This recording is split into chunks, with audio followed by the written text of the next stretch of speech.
welcome back to In Depth and Out Loud with me, Dubs.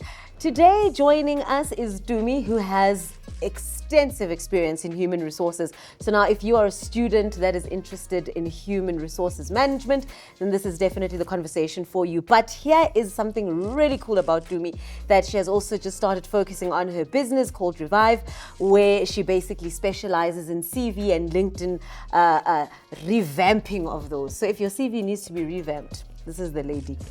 Tumi, hi. Thank you for being here, man. Thank you, Dad. Happy to be here. So tell us a little bit about your HR journey. I think we need to start there, and then we'll move now to what you do, making the likes of us applying for work look really good on paper, right? Give us a bit of a background on your journey. Yeah, so I started my career 11 years ago. And I studied industrial psychology. And at the time, I actually didn't know what I wanted to do. So I happened to just speak to someone who knew someone else. And they're just like, just go speak to this lady who's in HR. She can maybe just kind of guide you. She also did industrial psychology. Anyways, that's what I did. And so I started my career in the oil and gas space. Then I moved to professional services.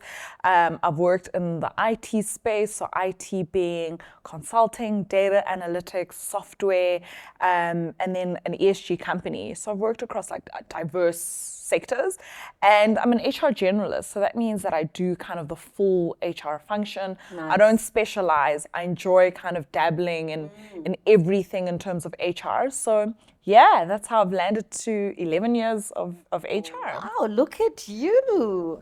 So a lot of people think HR is just like hiring and managing of people. What do you think is really the main focus? So, I mean, HR is really around developing a people strategy that's aligned to the business goals. Right. And it's not really just about attracting the right type of talent, but it's really around developing that talent, retaining that talent, creating an environment which is very supportive of employee engagement, employee wellness, and overall, the organizational success. So the role of HR is really to be a strategic partner to the business and to support the business. Yeah, I'm glad you said support the business, because I always have like a bug on my shoulder about that. I feel like HR is for the business. Not really for the employees, although they try and make it seem as though, yeah, we're there for all of you. But I really feel like HR within a business is there for the business, isn't it? Yeah, it should be. I mean, it depends who you're talking to, but I mean, my perspective is, people are at the heart of your business, right? So it can't just be about the business, but it's really got to be about supporting your people. Businesses succeed because of the people that are in it. So you've got to make sure as an HR practitioner that you've got the best interests of people. You've got to make sure that you are fair to everyone. But it really depends who you talk to. But I mean, my personal view is HR is for the people and the business. True. Okay. Thank you, ma'am. What are some of the common misconceptions you think students might have about working in HR? I think one of the misconceptions is that HR is just admin. Yes. And HR is just hiring and firing. And it's not just that, right? So HR is a business partner to the organization. And the role of HR is really to make sure that we've got mechanisms and structures in place that are going to support the continuous success of an organization. So we do more than just admin. We're a strategic partner to an organization. So, I mean, you mentioned that you do a bit of everything, you dabble in a bit of everything, so you don't specialize. But HR obviously has a lot of different parts. For a student who's, wanting to get into HR, is choosing it as a career, would you advise them to specialize or maybe in the beginning to dabble a little bit and just get a feel of everything maybe? Yeah. This question is, to answer this question, this is now my own personal view, but I don't believe that when you're starting your career in HR, you should just specialize, right? I do think you need to find quite a generalist role, because that's going to give you exposure to the different aspects of HR. So you're not just going to do recruitment. There's talent management, there's payroll, there's compensation. I mean, it's really, really broad. And I think once you've built that basic foundation, then, a couple of years later, or whether it's 2 or 5 years later, you have quite a good enough experience to say, actually, I am quite drawn to a specific speciality, and that's what I want to focus on. But to kind of make a decision, and just say, I just want to specialize, you're limiting yourself. Yeah. But also, the job market is very competitive, right? So we're not always going to have the luxury of being able to be quite specific and say, no, I'm only looking for HR generalist roles. If the opportunity presents itself, don't just say no to that because you want to be an HR generalist, like accept it. But my view is that shouldn't be the first. Excuse me. So what kinds of entry-level jobs should then students look at? I mean, we've said that HR generalist is one of them. Is there any other ones you think they can tap into? Yeah. From an entry-level point of view, yeah.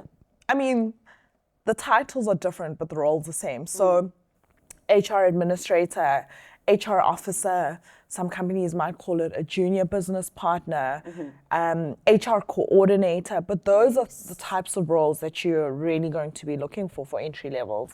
Oh, that's interesting. But I mean, did you ever have one? I mean, okay, so I know this one time, I worked for a certain bank.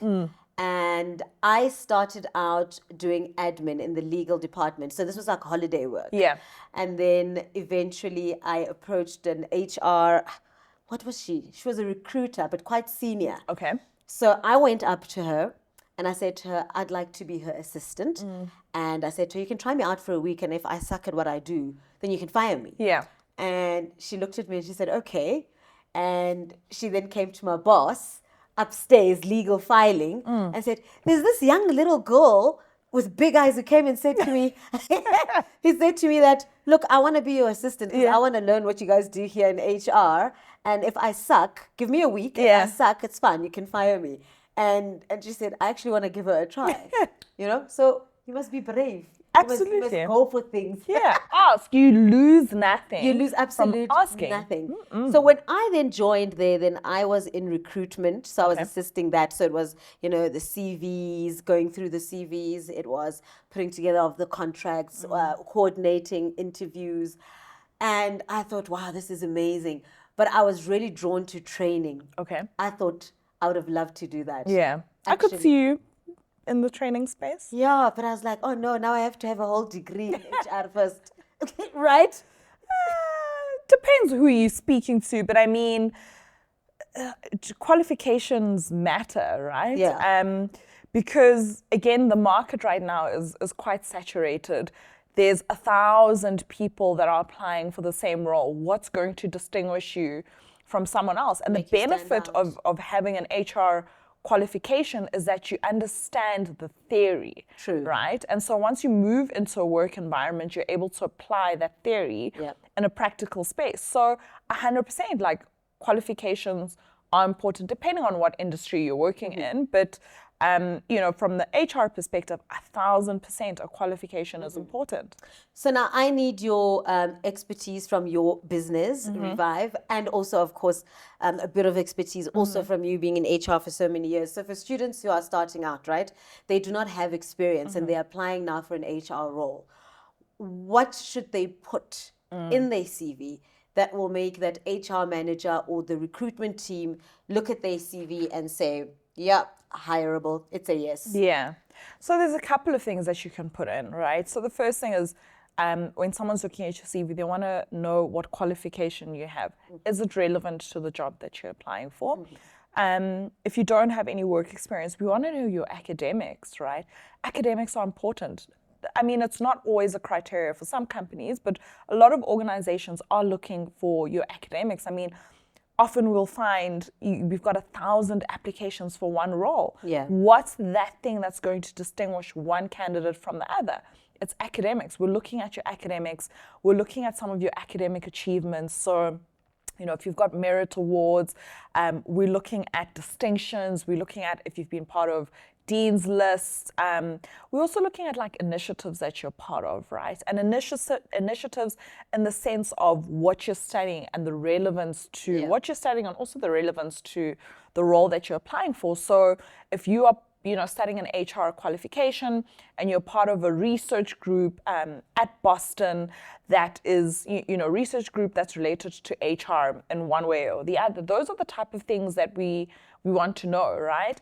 We don't necessarily always expect students and people straight out of, institutions to have working experience, but we like to see that, right? So if you've so I'll give us an example as myself. I didn't have any HR relevant experience, while I was studying. But the one thing that I did have is I worked in retail. So I did a lot of customer service types of roles. HR is working with people. Customer service is working with people. So I had some sort of relevant experience that made me stand out, right? True. A lot of institutions, there's that period from like November to Jan where students aren't studying. What are you doing with that time? Like, look for work, whether you're shadowing someone or you're working at a retail store, but make sure that you're busy so that you have something to, to show, to say, during those 3 months, I'm not just sitting at home, but I have done some stuff, even if it's volunteer work. Make sure that you're doing something and you're utilizing your time and you're gaining different types of skill sets. That is so true, and I think it's not just even a student thing. I think even as adults, you find you're applying and when you look at the job spec, it clearly has all the things that you have. Yeah. And you'd feel so confident. And I've had this before and you're like, this is everything. Yes. Like tick. I'm going to That's get me. this job. Yeah. Pick me, and then you send your CV, nothing. And it keeps happening, nothing. And I think this is now where Revive comes in, because maybe you're not including things that will help you stand out. Because maybe there's 20 of you who literally have the exact same thing. Yeah. And now they need to say, we're going to pick the best, but how are we now going to do that? Yeah.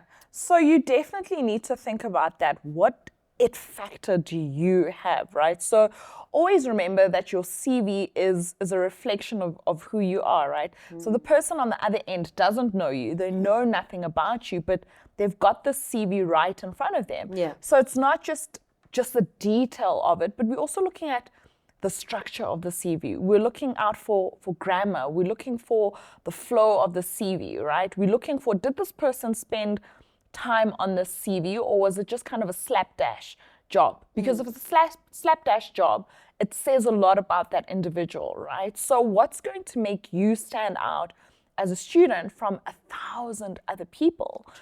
What are you doing? What are you involved in? What are your accolades? Your academics, are they good? If we're asking for a cover letter, have you done a cover letter? And if you're doing a cover letter, are you speaking to the job description, or are you just kind of sending us like a very generic cover letter and we can kind of say, this person didn't actually look at the job spec? Are you customizing your CV for that job, right? So yes, you can have a standard CV, but it's really important to make sure that you're customizing your CV for each and every single role. When you're sending your cover letter, mention, why do you want to work for this specific organization? What is it about this organization that speaks to you? What is it about this organization or this role that is really exciting for you? What are you passionate about? What can you offer this business that no one else can offer, right? You've got to tell a story. So when I look at your CV and your cover letter, I must be able to kind of tell a little bit about this person and be like, yes, I want to meet this person. Sure. That is so interesting. And I'm going to be very honest. Every time when you're applying for a job and it says cover letter, you're just like, oh, can I just send it? Why? Leave me alone. Why? Yeah. But I think how you have just explained it now, it is so, so important. And it's literally, I think, that one thing that will help you stand out. Yeah. And 100%. at least whoever's hiring, say, oh, this person's interesting. I want to meet you. And they made effort, right? Yeah. They put in the effort to put a cover letter together. Sure.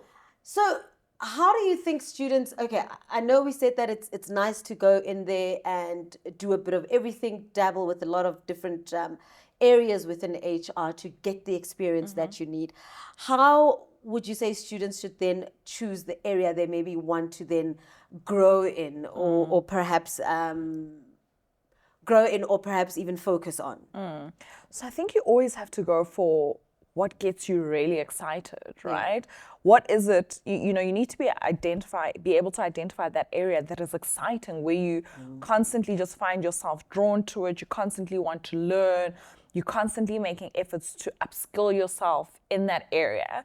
And it's got to be something that you're passionate about, right? So yes, sometimes it might be easier for us to go for the thing that's the easiest, but what's going to drive you and get you out of bed on those really difficult days? And what drives that is passion. You've got to be passionate about what you're doing. Absolutely. What are some of the challenges that students can expect when you're starting out in an HR role career, and how would they overcome, or how can they better prepare themselves for these challenges, because these are things that can happen? How do they, prepare themselves for this? I think with HR, one of the things is you're dealing with people, right? Yes. And human beings can be very complex. And so with that complexity comes a diverse range of needs, a diverse range of people wants. And it's really learning how to manage that, right? And with that, what's really key is you've got to be quite objective. And I think sometimes that's a little bit difficult. And also, when you're quite junior, sometimes it can be hard to say no, or sometimes it can be hard to push back and say, I don't agree with this. I don't think this is the right approach, or I don't think this is ethical, or whatever the case is, right? So I think that's probably the biggest challenge initially starting with, is you're going to be dealing with a range of different types of personalities. And it's hard to say how someone should manage this, when they're starting off, because it's not necessarily easy. Like, you might deal with a really challenging stakeholder, right? And I think learning how to deal with challenging stakeholders comes with time, right? And comes with experience. It's a little bit hard to kind of say this is how you would deal with a challenging stakeholder, because how I would deal with it is going to be very different to how a very junior person is going to deal with it. When you're quite junior, sometimes you're just going to be told what to do, and then you're just going to execute. Whereas depending on how many years of experience, it might be a little bit easier for me to push back, because I've got a little bit more experience. How do you balance your own work-life balance? How do you, and also what advice would you give to the students as well, when they're starting their career? Shame, because I know sometimes, hey, the balance is not there. You're in there and you're young, and but it can get a bit dangerous, right? No, absolutely. I think when you're young and you're starting out, sometimes you just want to get involved in everything. So anytime someone gives you something, you'll just say, yes, I'll do it. You want to get involved, you're really excited, you want to get exposure. And sometimes what ends up happening, because you've taken on so much, then it's really difficult for you to manage your time, right? So I think the one thing is, young people need to learn how to balance and manage their time. I think the other thing that's really important in the work environment is, if someone gives you a task, ask them when they expect that task to be delivered, but also just get a sense of, how long do you think this should take me? Because then you've got a little bit of a benchmark and you can work against that. So those are the two things. For me, what I have found, especially as I've gotten older, and how I manage my time, is honestly structure and routine. So I'm very big on structure. I'm very big on routine. So key things for me is, mornings are dedicated to gym, and I prioritize that. And that's a big thing for me. I'll work around that. So if I've got an 8 a.m. meeting, I'll go to gym at 5 a.m. if I need to. But those are kind of key things. Again, in the evenings, I'm quite structured. I've got a very good routine in terms of my evenings. So I'll shower, I'll make dinner, and I need at least like 60 to 90 minutes just to read, just kind of calm my mind down. So very organized, but that doesn't work for everyone, right? And that doesn't work for everyone. It's worked for me over the last 10 to 11 years. I mean, I think when I was younger, I didn't really master it as well as you do now. As I do now, right? And I think as you get older as well, you kind of, there's things where you're like, actually, this is not important. I can do away without this. Whereas, when you're younger, you're not always sure. You're like, let me just try and see if that works for me. And But I think being organized helps, man. clutter Yeah. of being disorganized, Yeah. forgetting things, Yeah, I don't rushing like up and that. down. No, I'm gonna have to say you must choose being organized. Mm-mm. Yeah, you need to. I'm the type where before I go to bed, like my lunch is packed, my gym Just clothes are out. simple Like things. Yeah, Exactly. yeah. I don't like stressing and And that's what makes you late. If your lunch is Absolutely. not packed, you don't know what to wear. You're Yes, trying out 6 yes. outfits in the morning. Yeah. Your gym bag is not ready. Exactly. And you end up now you late. You huffing and puffing here at work. Yeah. Like And it sets the tone for your entire day, right? And so yeah, that's I not a like thing that for me. lesson. I think it's good. Yeah. Learning earlier on just to be organized, and I mean it just makes your life easier. Honestly. Yeah. Yeah. Let's stick to that. Organized. What personal qualities or skills do you think students need to start working on or need to have for a successful career in HR? So I think the one thing that you need to know is, yes, it's a very people-centric business and or environment, and you need to know how to work and engage with people Yeah. and build relationships. But with that, there is a requirement to be able to be very confidential. You're dealing with very sensitive detail or sensitive information. You can't, because of relationships you've built with friends or whatever, you can't, when something comes up, go and tell your friend that, oh, this person's getting a 10% salary increase and you not, or whatever. So confidentiality is a It's a big one. very, very big thing in HR. Yeah. Okay, are you ready to get personal? Yeah, let's do it. All right. So one phrase, one word. Fave South African saying, word or phrase. Oh, shame. Oh, shame. Yeah. We say shame for everything. I say Hilang. Current song on repeat. Geez, I have so many. And it's not coming to my mind right now. Okay, it's fine. Sorry. We'll come back to it. Best advice you've received. That there's no escalators to the top, which means that you have to work your way to the top. I like that. That is my favorite one, actually. Same. And a book that perhaps changed your perspective? It's a book called Lean In by someone who is the CFO of Facebook, Oh, nice one. Sandra. What is it about? So it's essentially... Just a bit of a depends on who's watching this, but essentially it's a perspective from a female who's in a very senior role, essentially kind of talking about her experience in corporate and her experience as a female and some of the struggles that you might face as a female. And actually it's not just about how senior you are, but in general, as a female, what are some of the challenges that you can face in the work environment? And one of the key things for me personally that she talks about is how she's seen with females in the work environment where before we kind of take on a new role or promotion, we want to prove ourselves first.